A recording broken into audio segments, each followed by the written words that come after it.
Try, welcome to the Yeti Cave. How's Toronto been so far this summer? It's been hot.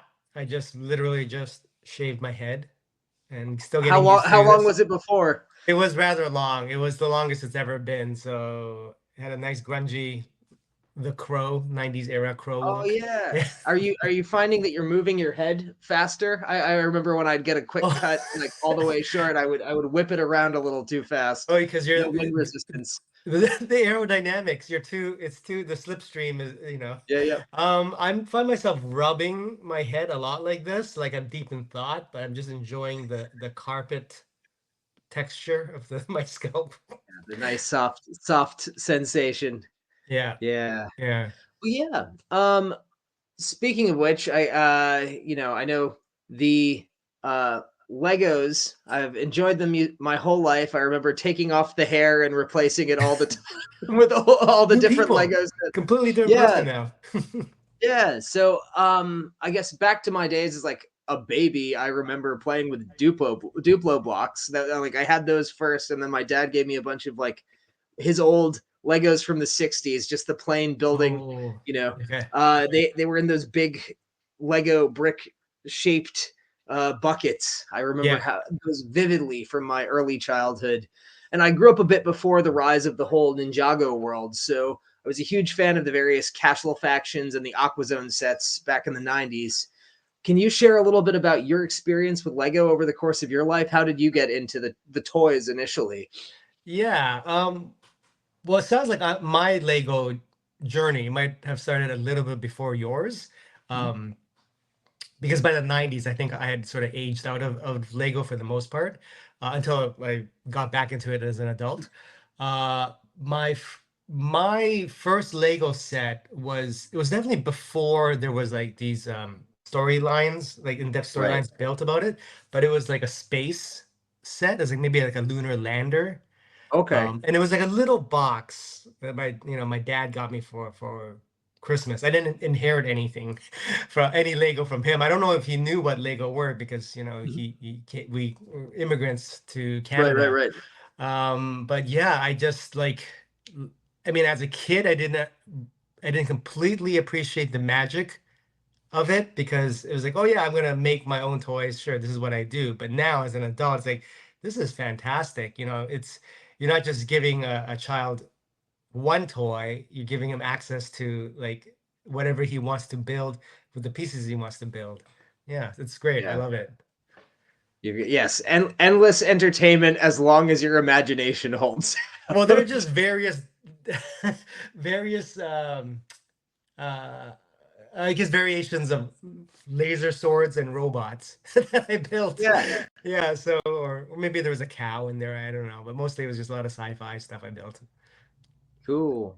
Yeah, I don't know if I ever had a cow. I had some of the horses, but I know you haven't just worked on Lego material, and I wanted to make sure Oh. uh, gave credit to some of your other work. You've also been known for the webcomic The Strange Tales of Oscar Yes. Zahn, and you work on the graphic novel Everyday Hero Machine Boy. So, similar to your experience growing up with Lego, what Mhm. did your path towards professional work in comics look like? How did you end up getting into the medium growing up and decide to pursue it as a career? Uh, I think comics was probably my first love. The first comic I recall seeing, I couldn't read it because I was very young. Wow. Uh, it was also in Chinese, which I still can't read. I was in Hong Kong, maybe I was 4 years old, and my dad had picked up this comic from the newsstand to buy for me. And I think it was an Ultraman comic. Do you know Ultraman? Yeah, of Yeah. course. So I couldn't read it. And actually, I got a lot of those comics I got back then. I couldn't read because I just was too young. Mhm. Um, and Just the visuals stuck with you? the yeah, the visuals were just completely caught me in. And then maybe I now that as an adult, I think about maybe the fact that I couldn't read it um, was kind of part of the appeal too. So it made up a lot of my own. Like I Mhm. worked hard to understand what was happening between panels, and well, this guy seems kind of mad here, and then now he's over there. Like so, it's sort of like making up stories in my head. Once I got to Canada, that's what I really got into. My cousin introduced me to Marvel, DC. We would Mhm. go to this is back when you go to the local grocery store, um, neighborhood, corner store, and there's a spinner rack of comics. Yeah, yeah. And yeah, it was just always there's like whatever that rotating thing of metal had all this like cool books, and I didn't know what I was grabbing. But I would just grab, I think it was maybe an X-Men cover, but I was like right in the middle of the store, so I didn't know what was going on. I could read the words by then, but I didn't know who these people were. And Thrown in the deep end. Yeah. yeah, exactly. X-Men continuity. I still don't quite understand everything. Yeah, trying to go back and piece it all together. And I wonder what being in Canada was Alpha Flight part of the mix at that point. I know I didn't really see them that much in Oh, the States, I but I know that was the Canadian team. yeah, I heavily got into Alpha Flight for a while. I mean, especially that initial John Byrne run. Oh Um, yeah. And I mean the design of Guardian. I mean he's a guy with a big jaw, like the biggest Canadian flag on his suit. So that was immediately interesting. It's like, hey, that's my country. I'm gonna read Yeah, that. the Yeah. recognition's So immediate. yeah. I mean, hopefully is Alpha Flight still around? I actually don't even know. I It haven't seems like been it keeping up. I resurfaced. just figured that's definitely a Canadian focused title, so I It thought I'd is, ask. yeah. Yeah. Although it's not Yeah, like everybody in my school was reading Alpha Flight. I just happened to be that one comic nerd that read everything that he could get a hold of. So yeah. picked him up. Well, yeah, clearly the through line it stuck with you. So I wanted to ask, since while you've clearly laid out the pace and form of the story for this Ninjago comic with the writing and pencils under Mhm, your responsibility, you've been mhm, working with Ricardo Ribaldo on inks, KJ mhm, Diaz on colors, mhm, and Pat Brousseau on lettering. So the editorial and design team included Amanda LaFranco, Sean Makowitz, and Andre Juarez, and Jillian Crabb as well. So can you share a little bit about how this whole team came together and what your collaborative effort looked like over the course of getting this comic to the public? yeah, definitely there was a lot of talented people to on hand to bring this into to life. Um, well, I did the first. I wrote, drew, and inked the penciled and inked the first Ninjago comic, Ninjago The Garmadon. Garmadon ones? Yeah. So yeah, I had a great time. It quite enjoyed doing that. And then I was asked if I would be interested in tackling it a sequel, or what eventually turned out to be a prequel again. And I said, yeah, that'd be great. Although I had some schedule restraints. So Right. initially, I wasn't going to be doing the art side. I was going to provide covers and write. Um, Especially this particular story Mhm. uh, had a lot more moving parts, and there was a lot more to figure out. So I just didn't think I would be able to do the art justice um, Oh, okay. because It turned of out schedule. beautifully. So, Well, yeah, yeah. So it just sort of the last minute like things just kind of moved around, and then it turned out there was an opening for me to, oh, I think I can. Handle the pencils for it if somebody can help me with the inks. And turned out Ricardo was brilliant. Like every time I look at his inks on top of it, I can't help but feel a little bit jealous. It's like, I think this looks better, when he inks it than when I do. So and it's like slightly different than what I originally penciled to. So it's almost like I can enjoy it just as a fan. And the new reinterpretation. yeah, exactly. So it's been like a continuation of the first experience, but also more. There's like first time around with Sean, this time around I got a chance to work with Amanda LaFranco for the beginning first of the book, and then uh Annalisa did a great job. Anna Leone did a great job in the first colors for the first book. But this time I get a chance to work with KJ Diaz, who has his own look. So it's been really cool just to see it's kind of be consistent but also evolve. And so you mentioned the Garmadon series. Shatterspin that we're discussing follows the series that you completed in 2022. Now, can you give us a bit of a spoiler-free rundown of what happened previously and where this story sits within the overall Ninjago canon? Because I've seen the theatrical film. I took my son to see that, and then with Shatterspin #1, this is my entry point to the whole like expanded universe of the show and the comics, the cartoons. So, can you feel free to expound on Sure. Ninjago? Your heart's content. The lore is, For other relative Intense. novices amongst our readership, I know the figures, and my son and brother are they're well versed in it, but I it's fresh for me mostly. Yeah, I know. I understand. I actually I mean, it's still pretty intense for me, the lore right now. I have to like check a lot of things, check the Wikipedia. But the previous comic, Garmadon, was set Earlier. actually in the timeline it's set after this one. So this one's kind of a prequel. So Okay, in the got it. first one, we got to see what happens to Garmadon after season 10 of Ninjago. Well, that's sort of when he walks out into the sunset and then he just sort of disappears from the show for Mm, a while. So we get to see, well, where he's been. He's now this sort of wandering Ronin figure. He doesn't know, is he a okay. good guy, if he's a bad guy. And that journey is sort of to uh, figure some questions of that out, even if the answer is, oh, I don't know if I'm good or bad. I'm sort of in between that, and that's just who he is. Mhm. This time around, we get to go way further back before most of the show, back when he was just a young man, and he's infected by this. He's already been infected by this snake called the Great Devourer, which is slowly Right. turning him Okay. evil. But he's not completely evil yet. He's sort of he's still sort of himself. He's sort of similar to who he is at the end. He's like not quite good. He's not quite bad, but he's also a lot more inexperienced. He's and brash, Mhm. and we get to see him the building blocks of who he eventually becomes. And he's also put into a position that we've not quite seen him in before, where he's this young man, but he's also tasked with teaching young people for the first time. And we've seen him be a teacher in the show, but he's already sort of a wise old guy. And he's also removed from all. There was a brief time when he was just a good person. The corruption has gone away from. So that Okay. was another version. This time you see this young, ambitious, power hungry kind of guy, Conflicted, like yeah. conflicted, definitely very conflicted, trying to teach, be a mentor to five young students. And what does that look like when when you're not, you yourself are still trying to figure things out, and you're trying to teach something, and you're kind of selfish, but when you're teaching somebody, then maybe like you realize, oh, maybe it's not so great. There's a mirror there that maybe I should not quite always be this way. So it was an interesting writing challenge, and I think it's a really interesting journey. I I hope for actually I think for fans of the series and the character, I think it'll be an interesting take for them on this character that they haven't seen before. But I hope that it's also interesting for new readers, because I thought it was just an interesting Entry uh, point for the kind of, yeah, yeah, an interesting journey for any sort of character, really.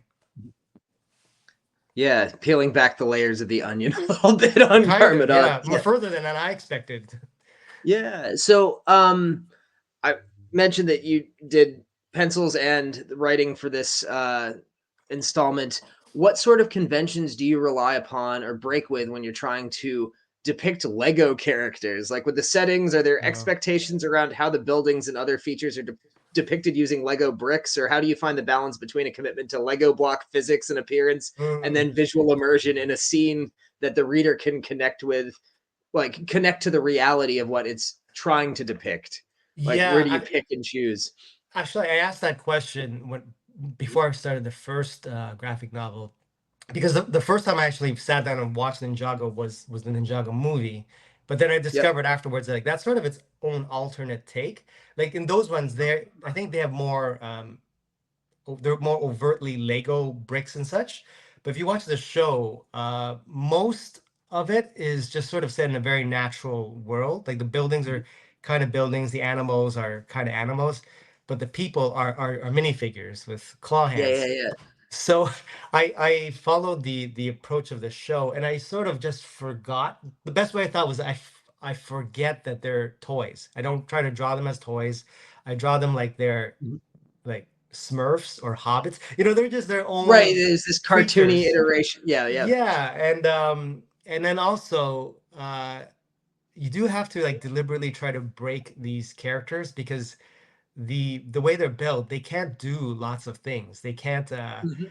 They can't look Right. up, for Yeah, instance. yeah, they've Yeah, only got they can only a go like limited this. range of motion. Yeah. Yes, exactly. And that's part of the charm too, right? So you don't want to alter too much, but you also want to draw like especially it's a martial arts um Right. adventure Communicating series. action when you only got like one axis to work on. Exactly. Yeah. Yeah. So I had to find ways to creatively stretch those limits, but not so much where like this is why like he looks shattered. Why is he why is he all twisted up like that? So it was definitely difficult. Sometimes I had to I had to there's some scenes I had to draw them cross-legged and they can't sit cross-legged.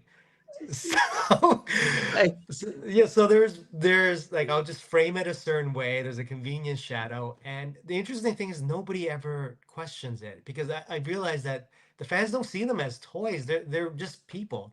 They're yeah. really just people to them, so they don't question like anything. Like oh, like well, the toy cannot lift their shoulder like that. I was like, well, so it never becomes a thing. Yeah, well, I guess this has been running for a long. These are fully fleshed out characters at this Yeah, point. And, yeah, you know, I mentioned this interview to my son because he's a big fan of the Ninjago show and toys and whatnot, and he was complaining to me. He said he was disappointed because Lloyd's new costume isn't as green in the latest iteration as it used to be, and oh, so I had me thinking. I was wondering about like the visual ID requirements since you're meant to reflect toys offered in the market as well, and yeah, so like what kind of we're talking a little bit about the block physics and yeah. inclusion, but what kind of corporate guidelines around costume or weapon design are introduced when you take on a branded project like this that I assume already has like some tie-in merch as an Yes. ongoing iteration? Well, we got there's how would to tackle this one. Yeah, We have sorry, the sort of this is maybe inbuilt. the least softball of the questions. No, that's totally fine. Lego's been actually really great to work with. So especially sometimes I'll pitch like a couple like what you say like you pitch a three. There's like the really safe one, sort of the middle one, and then the really crazy one that You're you going really for want to it, do, but yeah. it's never going to do it. More often than not, they're fine with going with the crazy one, like the really Nice. outlandish one. Um, but it is we have some inbuilt advantages. Is one, the medium is we get to see it in comic form kind of for the first time. There's been like sort of Lego comics here and there, but not really something like a concerted effort to bring it to sequential storytelling as there is now. So Okay. in a lot of way, I didn't know this, but we're kind of like making up this new language for this IP as we go. So there's certain Mhm. things I've found that is better for the storytelling, but breaks the mold somewhat. Like I would rather than having the ribbons Mhm. be decals, I said I think we need cloth. That actually has to be like Yeah, a yeah. belt, just because for especially for action, it's nice to having it can capture the sense of wind or speed Mhm. or dynamics. The hair we need to they can't be plastic. Or if they're plastic, they're very moldable because again, hair is another thing that can really imply emotion. Like we don't have the benefits of animation to actually move these characters. It's a still image, but we need to capture them at the Visual very interaction with the environment. Yeah. exactly. Yeah. So, but then the TV show did that too. Like, Mhm. even though you don't really think about it, the TV, I almost convinced that the TV show tweaks certain things that's not 100% accurate to the toys. I don't know. I didn't ever A/B'd it, but sometimes I look like, oh, Yeah. it's something. It seems like they did this thing just for the show. In terms of like keeping bringing in the Lego quality, sometimes after I tackle a scene, um, uh, the people we work with, the team at Meet and Lego themselves will make some suggestions like, oh, maybe well we have this Lego bucket or this thing, this shovel is it would be cool to populate this scene with some of these farming Mhm. utensils if it's set in a farm, and then we just sort of pop that in there too. So it's a quite a collaborative effort because my job, I'm a Lego fan, but not a Lego historian. So I just Yep. really focus on telling a story, but then I also rely on like a vast team of just like kind of just like pointing me the right way, making sure I don't stray too far off path, or maybe bring in some, how about we try out, this toy in the background or something like that. But mostly, I think everybody's priority is just to tell a really compelling story. It helps that you probably have a whole team of Lego fanatics to answer questions when they come up. Yes, yeah. Yeah. And I was wondering a bit about the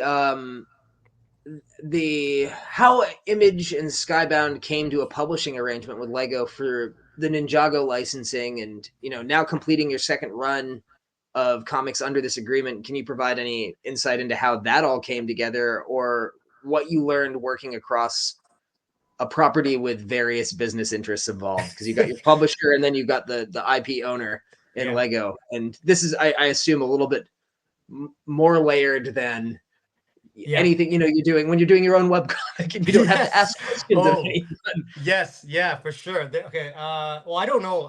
That's the short answer to that is that I have no idea what happened behind the scenes. I can tell you my part in it Right. Yeah. was when I was finishing Everyday Hero Machine Boy, and then I got an email from Sean Makowitz, and he's like, "Hey, do you like Lego?"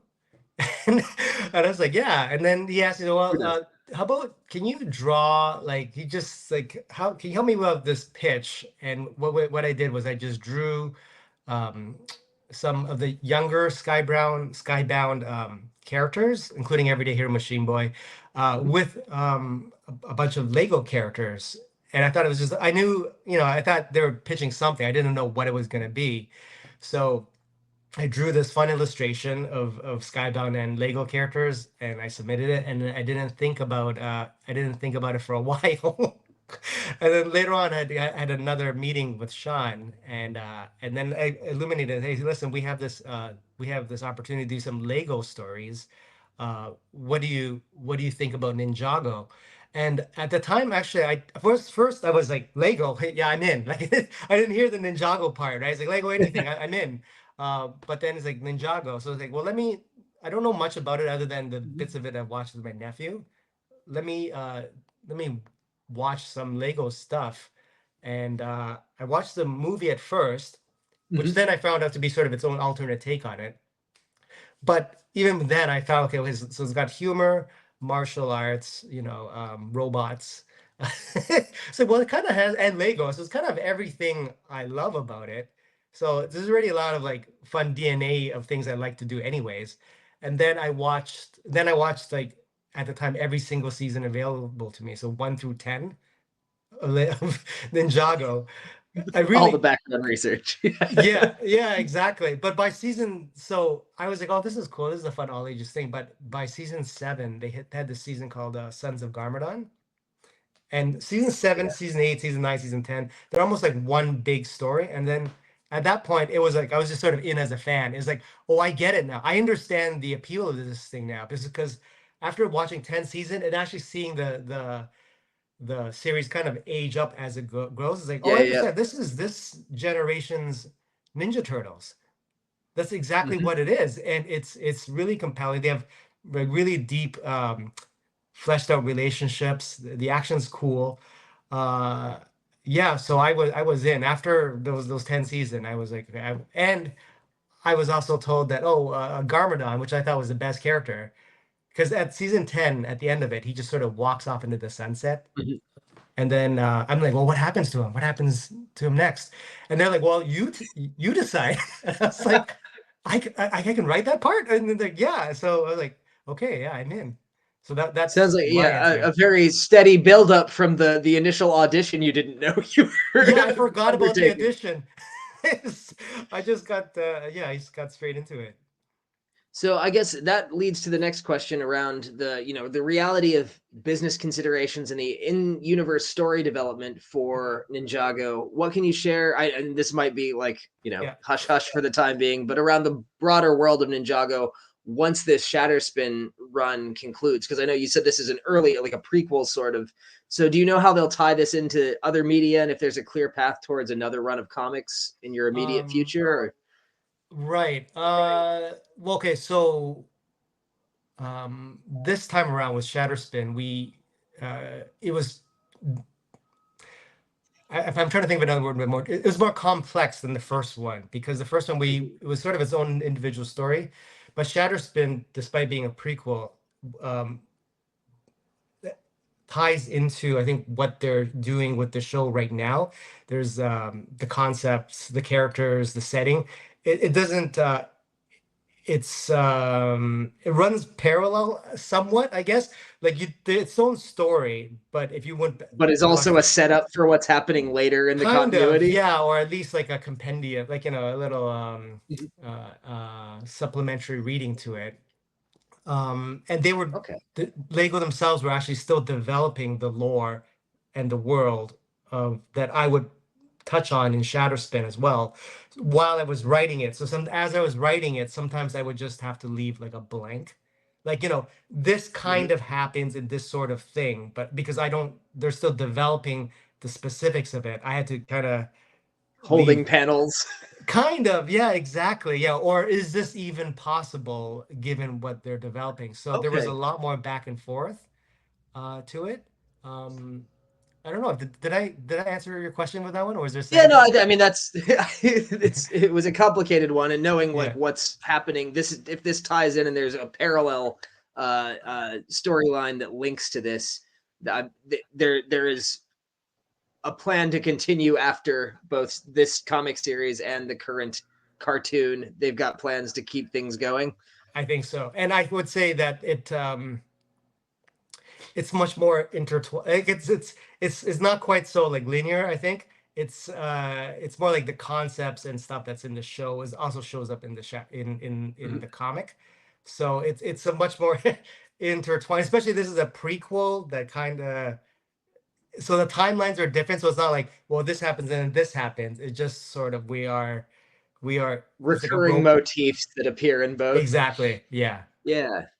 Cool. Well, I'm sure getting to work with, a beloved story like Ninjago that, like you said, this past generation's, Ninja Turtles. I thought of Power Rangers a little bit as Yeah, well. that's And another one too. Yeah. um what lessons would you take away from the experience of this, branded project into your future work? Are there any characters or narrative worlds remaining on your wish list which you'd like to contribute to in the future? Any comics or other, I guess any media that you'd like to lend your perspective towards in your Oh future yeah. career?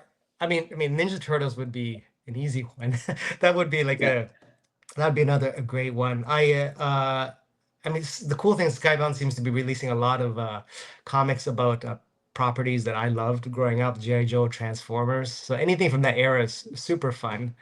Um, but I have a strange like dream project. It's actually Machine Man. Do you know Machine Man from Marvel? Vaguely. Yeah, yeah, yeah. It's He's a stretchy from like the robot. 90s. Like, yeah. Yeah, I think it's like a Jack Oh, it goes Kirby back even creation. further. Okay. Yeah, from I don't know 60. I have Machine Man #1 right now. I'm looking at it on my wall, and he's a purple robot. He's got stretchy limbs. Uh, he's just my favorite character for some reason, and I think there's a reason why I made Everyday Hero Machine Boy because I was probably heavily influenced by Machine Man. If somehow I could write and draw a Machine Man comic, I don't even know if I don't think he's active in the Marvel roster, but that would You come up be with a good story, fantastic. you can put him back in rotation. There we go, Marvel. Let's talk. Yeah. See, that's why we're here. And Yeah. to close, I always like to provide creators with an opportunity to share with our audience some recommendations completely unrelated to the work that they've come to promote. So, beyond Mhm. checking out the Shatterspin comics as they're released, what other creative work across, comics, music, movies, literature is inspiring you these days? You mentioned Machine Man is like an old inspiration. Is there anything that's coming out now that like from other colleagues or peers that or across other media that you think everyone shouldn't miss out on? Yeah, well, I'm a little bit behind with like what's happening currently in pop culture. So usually, people We have to all tell are. me what I should check out. But I'll bring up a comic. It's not new, but I think a lot of people don't know about it. It's actually a baseball manga called Cross Game. Uh, Okay. yeah, How and old I'm is it? not. It's been It's out for available by Viz, I think. Yeah, you can grab it off okay. Amazon. Um, I'm not a baseball person. I don't even really understand the rules of baseball, but it's one of my favorite reads ever. It completely sucked me in. The first issue had tears welling up in my eyes, and I don't even have feelings generally. No, but it was what I This was like. It one was hit just the a chord, huh? yeah, but it was such a it's beautifully drawn, it's heartwarming, it's yeah, it's just a great comic. I think everybody would enjoy it. Also, even like I was just reading this comic about a baseball game, and it's not action, it's a baseball game, but it felt like I was reading like the most epic action scene I've ever seen in my life. So yeah, just really great stuff. That does not usually happen at baseball games. No, no, it was just You're in yeah. Toronto. Have you been over to the see the Blue Jays play? What is it? The Skydome or what's the? Yeah, I I'm think trying to now it's remember called the Rogers stadium. Center. When Okay, did I watch the Jays play? It's been a long time. It's well, partly because I don't understand baseball. So if I go, it's because somebody got tickets and I want to sit right. outside for a while. Yeah, sorry to disappoint you on that No, end. But I paid a lot of attention to the Blue Jays in like 1992, you back when like did. Mookie Wilson was on the team and they were winning. But it's been ages since I've kept Oh, up.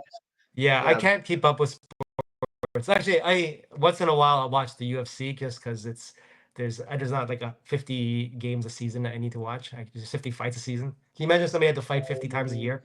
Just yeah, that sounds.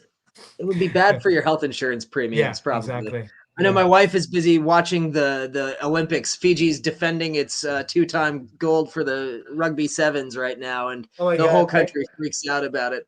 I forgot the Olympics were happening. The It's Olympics on. happening. Sorry, you got things to do. We got This is interviews. how Just frazzled I am these days. I'm not in touch with what's happening with the world. But thank you yeah, for keep. now. I will check out the Olympics. Thank you. Yeah, there's. I mean, that's the only thing I'm paying attention to at the Yeah, moment, just because yeah, by proxy, my wife is paying yeah. attention. Amazing. So yeah, try. Thank you very much for joining us today. If you've got any portfolio publication or social media links that you'd like our audience to check out, let us know where to find Okay. you after this interview, and I'll make sure I include stuff when I post it, which should be shortly. Okay, great. Thank you so much, Andrew. It was a pleasure to talk to you. Yeah, thanks for making time. You have a wonderful day. Enjoy the weekend.